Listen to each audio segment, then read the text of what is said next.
De volta com o Futebol 360, vamos falar do Cruzeiro sem técnico e, obviamente, em busca de um novo técnico. Temos tela de um dos pretendidos, Leonardo Garden. Gostou dessa? Mas ele não é goleiro do Vasco? É homônimo que fala? É homônimo.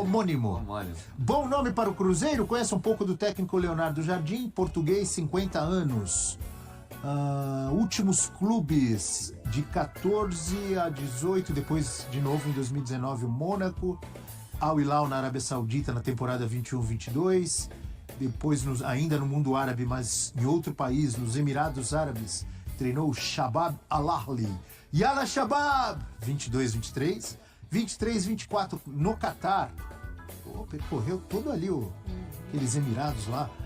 No Al Rayyan do Catar e hoje está no Al Ain dos Emirados Árabes. Então, nos últimos 4, 5 anos aí, percorrendo ou treinando, comandando diferentes times lá no mundo árabe. Nessa temporada agora, 24-25, ali do lado esquerdo, 13 jogos, 5 vitórias, 3 empates, 5 derrotas. Aproveitamento de 46,2%. Tem contrato até o fim do Mundial de Clubes 2025. E aí a gente sabe, tá lá no mundo árabe, tá com moral no mundo árabe, tanto que, passando em diferentes times, tá ganhando uma grana legal. Pra tirar é difícil. Ele já foi nome cogitado no Flamengo, não foi? Muitas vezes. No Brasil. Mais até, né? Acho que do Corinthians. Diferentes clubes que ele foi cogitado. Ó, você viu a ajeitada do professor? Ele atende ao requisito Pedrinho da grife.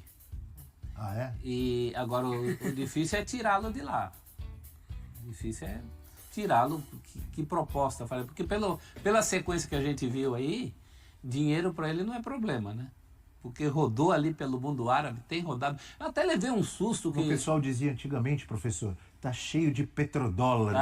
Os petrodólares. Eu levei um susto porque a passagem dele pelo Mônaco já tem 6 anos. Vocês lembram? Mr. Europe, André Donk, lembra? Sim. A passagem dele pelo Mônaco? Era aquele Mônaco do Mbappé que foi para semifinais da Champions? Campeão francês, semifinal de Champions, Mbappé, Bernardo Silva, Lemar, era um timaço, muito bom.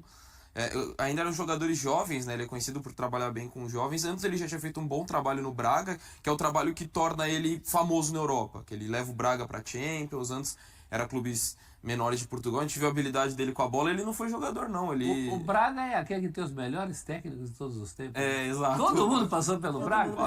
Quem lembrado? Passou pelo Braga? Passou pelo Braga. Então, opa! Grife. Ele trabalhou... Arthur Jorge passou pelo Braga. Abel Ferreira passou pelo Braga. Jorge Jesus passou pelo Braga. Ele trabalhou em clubes menores de Portugal até ir pro Braga, e aí o Braga é onde ele desponta, né? Que ele consegue um 3º lugar, vai pra Champions... Depois vai pro Olympiacos, é campeão na Grécia. Mas acho que o grande trabalho mais famoso é o do Mônaco, da semifinal da Champions. O time era muito bom, tanto que ganhou o francês, mesmo com o PSG endinheirado. É um técnico bem flexível, é um cara bem estudioso, ele nunca jogou, então ele desde cedo, ele foi muito jovem que ele conseguiu as graduações ali da UEFA. É um técnico interessante, eu admito, Abel. Eu quero muito vê-lo no Brasil, porque ele é sempre especulado, então assim, vem aí pra gente poder ver como é que vai ser o trabalho dele, né? Agora a gente viu desde faz 4 anos, né? Ali na Ásia, trabalhando em Emirados Árabes, na Arábia Saudita, então faz tempo dos trabalhos dele na Europa, mas acho que seria uma escolha interessante para o Cruzeiro. A gente mostrou ali que o contrato dele é até o Mundial, né? Até o final do disputa o Mundial, eu acho que isso pode ser um impeditivo também, né? Tem razão. Porque não vai essa esperar, possibilidade, né? O Al Ain tá no grupo do Manchester City, acho que tem essa possibilidade de você experimentar uma competição que reúne os melhores times, né? E convenhamos que pro Cruzeiro esperar não vale a pena. Então aí acho que tem que... Enfim. Agora o Dom que falou da valência dele, da capacidade dele, é verdade de lidar com jovens.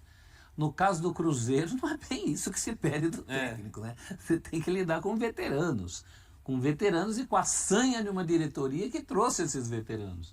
E de uma torcida que tem a expectativa do rendimento desses veteranos.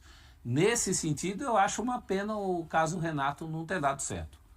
Porque o Renato tem mais o perfil de quem segura essa barra, uma responsabilidade grande. Não que o Leonardo Jardim não tenha capacidade, ele tem, capacidade internacional, mas às vezes não é o cara do momento certo. O perfil me parece um pouco diferente daquele que a gente esperava para lidar com esse momento do Cruzeiro. Eu tô contigo nessa, viu, professor? Eu vi o Renato como um bom nome para esse Cruzeiro, com esse perfil que o Cruzeiro tá, de jogadores experientes, É isso. muitos reforços chegando, não sei se vocês concordam.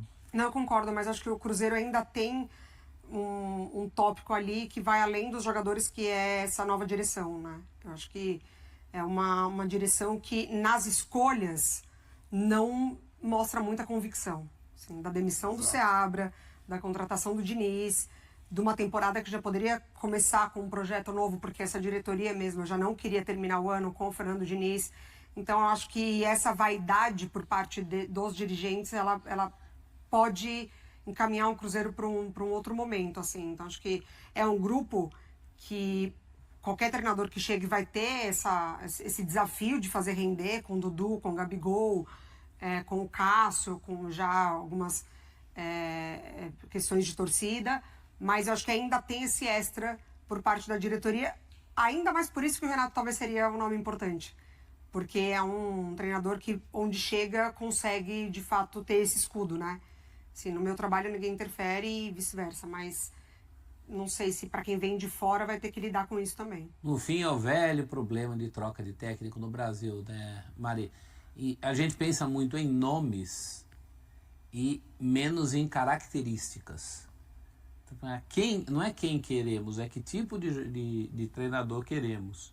E a gente vê muito quando os times mudam, são ciclotímicos, né? Vai do retranqueiro pro faceirinho, depois volta pro retranqueiro. Qual é a lógica? Entre o Renato e um técnico que precisaria de uma adaptação ao Brasil, como o Jardim, é uma distância muito grande. Eu imagino que quando não dá certo com o Renato, o próximo nome tem um perfil parecido com o do Renato, se é aquele caminho que você quer. Então os clubes, eles mudam não só de técnicos, mas de filosofias, assim, completamente opostas. E esse próximo técnico do Cruzeiro, ele tem um trabalho muito difícil, de muita pressão, de uma expectativa muito alta, sem paciência, eu quero dizer. É pesado. Então, em outras palavras, a galera quer que o Cruzeiro jogue muita bola para ontem. E é um time em formação, com muitos jogadores que acabaram de chegar. Por isso que eu acho que não é fácil. Então, o cara tem que ser cascudo, tem que ser político, para ter esse anteparo que a Mari falou com essa diretoria. Não é só a questão dos jogadores. Tem que satisfazer também a diretoria. Tem que analisar alguém que esteja disponível no mercado ou que você possa tirar de um outro clube, que é sempre uma coisa que quem tira é a favor, né? Quem é prejudicado não gosta, mas acontece no mercado. Tem agora essa onda dos estrangeiros pelos estrangeiros também. Eu acho que alguns nomes estrangeiros, veja, não é o caso do Jardim, mas alguns nomes estrangeiros que são cogitados, a gente tem técnico similar aqui no Brasil. Mas é mais um fator que está pesando. Tem essa questão da grife do Pedrinho. Se ele não gostasse de grife, não quisesse grife, o Seabra estava lá até hoje. Então tem todo esse problema, tem um problema político também. E assim, dentro do que você falou, né, Abel, da pressão, fazendo exercício de imaginação, não sei quem vai ser o novo técnico do Cruzeiro. Não ganhou o estadual. Ele vai estar pressionado. Nossa, ele já está fadado à pressão. Então, se não ganhar o estadual, só para citar um exemplo do quão grande essa pressão.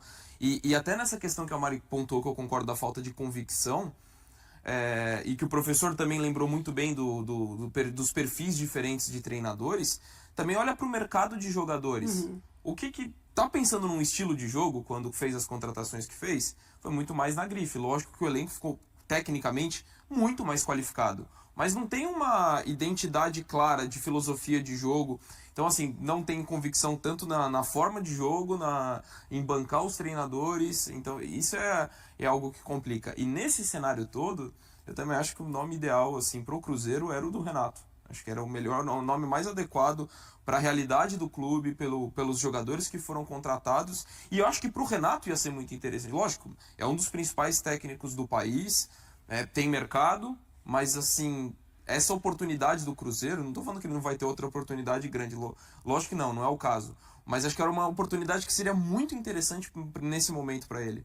Então, Acho que até para blindar os jogadores que exato. precisam voltar a apresentar o seu futebol, o Renato, muitas vezes intencionalmente, ele puxa as coisas para ele na coletiva, ele chama a atenção, e aí dá uma... O pessoal esquece um pouco, às vezes, Exato. fulano não tá jogando bem. Porque o Renato acaba puxando a responsa toda para ele. Ele faz de propósito isso e eu acho que ele faz bem. E é um anteparo ótimo para diretorias, né? A diretoria também. Ele dá uma blindada na diretoria também. que essa A galera esquece de cornetar, às vezes, erro de diretoria e acaba jogando tudo para cima do técnico. E o Renato, mais ainda. Essa diretoria do Cruzeiro, ela é grande demais para você esconder, para blindar. Não tem jeito. Tá na conta da diretoria. A diretoria que fez todo esse barulho com essas contratações, trouxe os jogadores antes, que é o que está errado, né? Isso é uma aberração. Você não pode ter um grupo de jogadores, montar um elenco, montar um time e depois pensar quem vai ser o técnico. O Botafogo está indo no mesmo caminho também, hein? Ou o Botafogo decide quem é esse técnico, ou vai chegar alguém que vai falar, não pedi, não tem minhas características de jogo, aí acontece tudo que a gente vê. Não vai chegar ninguém. Ninguém chegaria no ano passado e diria assim, opa, eu não pedi Almada, eu não pedi, não mas fui ali, eu que pedi Luiz Henrique. Ali era outro nível, né? Aí é o filho que todo mundo quer ser pai, né? Mas o Botafogo, até nesse paralelo com o Cruzeiro, eu acho que ainda é um time que, mesmo sem o técnico, eles têm uma mentalidade de estilo de jogo que o Cruzeiro não tem.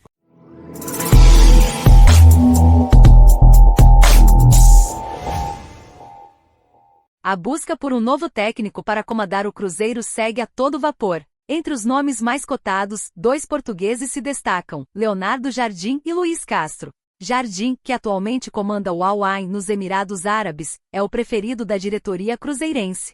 Seu contrato com o clube árabe vai até o Mundial de Clubes, o que o torna um alvo interessante para um projeto de longo prazo. O Cruzeiro já iniciou os contatos para sondar a situação do treinador. Paralelamente, a Raposa também tem interesse em Luiz Castro, que está livre no mercado após deixar o Al Nassr. O treinador português já afirmou que não possui mais nenhuma pendência financeira com o clube saudita e demonstrou interesse em ouvir a proposta do Cruzeiro.